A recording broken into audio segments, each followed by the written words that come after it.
So puan, ini minyak enjin masa yang lama, keadaan dia. Ini yang sekarang. Guys, enjin dia bersih sangat lepas guna minyak enjin anti. Tengok ni dulu, kuning-kuning.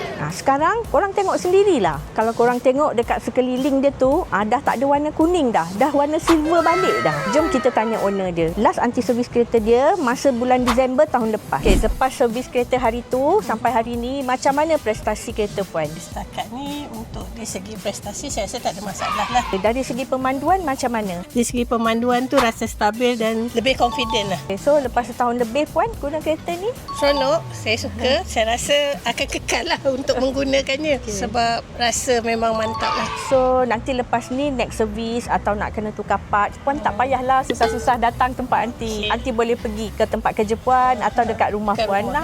Anti ucapkan terima kasih. Ini servis kali kedua dengan anti. Anti cuba kekalkan servis yang baik. Saya pun ucapkan terima kasih juga nanti sebab macam mana pun trust tu yang penting kan. Jadi saya datang kembali sebab saya yakin dengan Prime Wheel. So nanti insyaAllah lah kali yang selepas ni kita akan berjumpa lah mungkin di Seremban balik. So bukan setakat menyenangkan saja servis dengan anti. Enjin korang pun bersih. Jadi kalau korang nak anti servis kereta dekat tempat kerja atau dekat rumah korang, Roger je, Mija Auto Care.